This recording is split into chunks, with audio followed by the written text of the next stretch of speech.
good. How are you? I'm okay. Okay. Go ahead. I'm. Hear me? Are you on a speakerphone or something? Yeah, I hear you. Okay. All right. I got your email here that I'm looking over.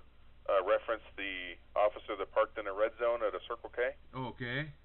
And I just wanted to go over some of the information that you have here. This happened on the 21st.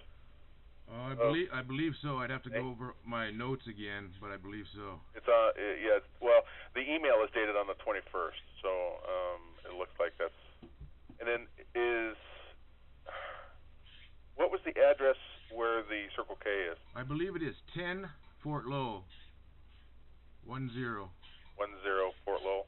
I think it's Stone and Fort Lowell. I believe that was it. I'd have to go over whatever it is. I didn't even keep a copy of whatever I emailed because I thought it'd email me a copy or something, but it didn't. Here we go. Yeah, here's the northwest corner of Stone and Fort Lowell. Does that sound right? Yeah. Okay. Okay. And do you work there, or were you passing by? How did you see this happen? I was also buying tobacco products, but I didn't park in the red zone. Okay. All right. So you were there. Were you in the store when the officer parked, or were you outside, or how did this? I was in the store when the officer pulled up. Okay. You were in the store when the officer pulled up. Yep. Okay. And can you describe what the red zone? I'm not familiar with the parking lot, so can you describe what the red zone? It was red all the way out front of the store, and I believe on both sides, but specifically the side where the bike was parked, the red came out at an angle exceeding where the bike was parked. It was in a red zone, and it was also marked very clearly in huge letters, no parking.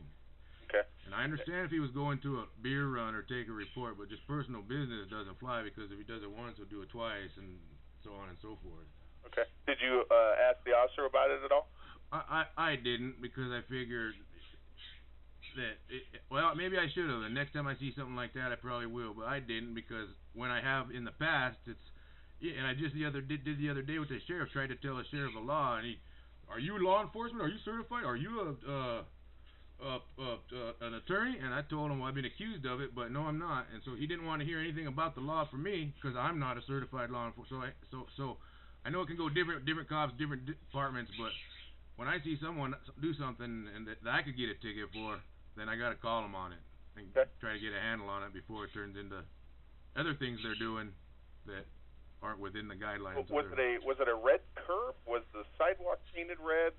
It was actually a red curb, and I'm sure it extended 20 to 30 feet, and then probably 5 to 10 feet at a different angle coming out into the parking area. Okay. So the whole front of the store was on the ground, or was it on the curb? It was the red was on the curb, and the no parking was on the asphalt, I guess you could say. Okay. Okay. Right where there would be no parking, where kind of was parking. Okay.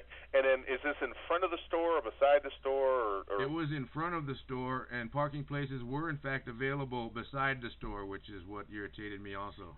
Okay. Okay. All right. And he was on a motorcycle? That's correct, and I believe I included a license plate number with the SA or something, and that was actually on top of each other. I think S/A or something like that. Yeah, you've got that in here. And then on the email itself, you've got Officer Smith. Is that? I believe it said Smith on his name tag, but the plate, you should be able to confirm by the plate. Yeah. Well, sometimes we can. It depends on if they've moved plates around, or if if he's riding.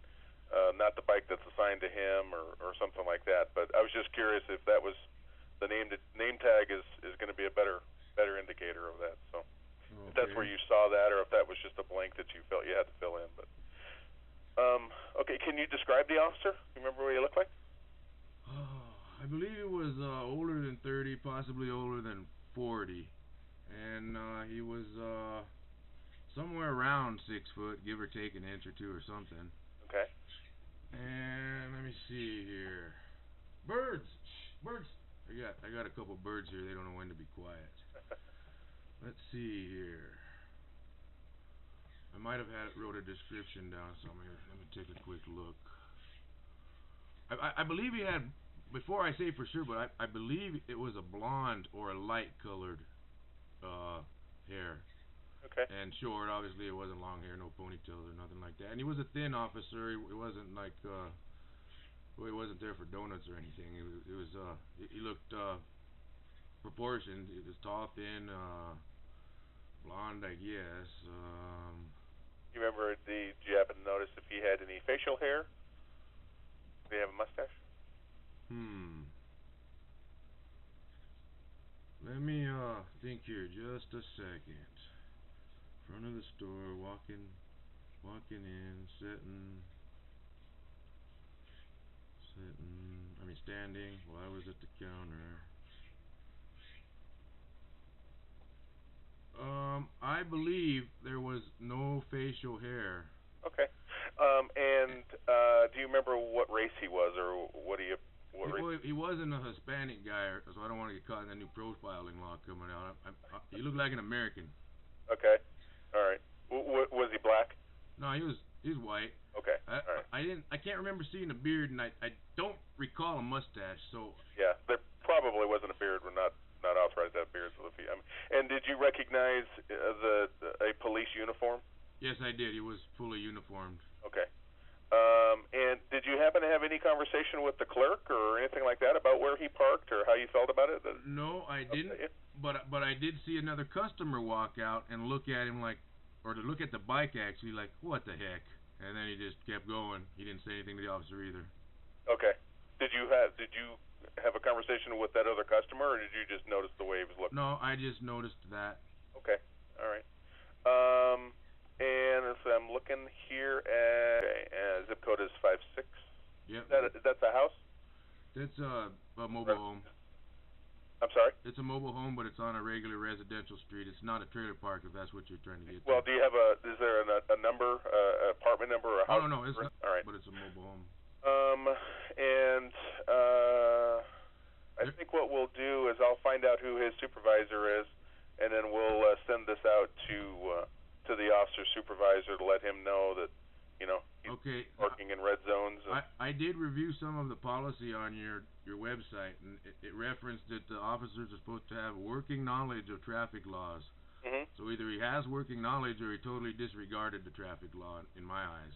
Well, and not to be too nitpicky with it, it's a parking violation.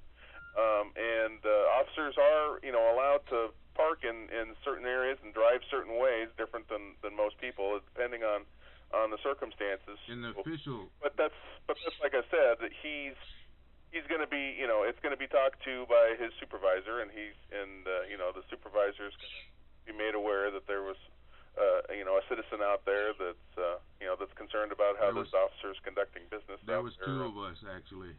And but that's what we'll do, and we'll also document your concerns obviously with our department and in our unit, and we'll hold those on file for 5 years before they get purged, which is a standard 5 years for us. The only thing that I think I need from you to fill out the report is your date of birth. My date of birth? Yeah. Because you need to know. You're not going to run my name or something like that, are you? No, we put it in for the police for our report.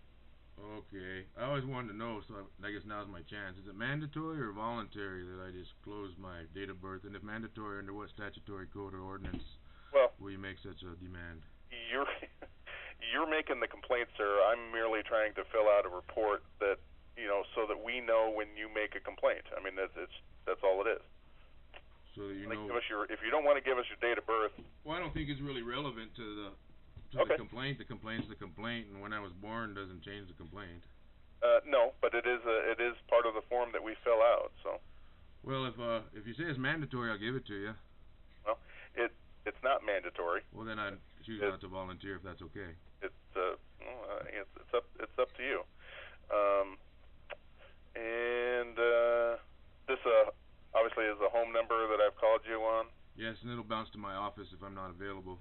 Okay. And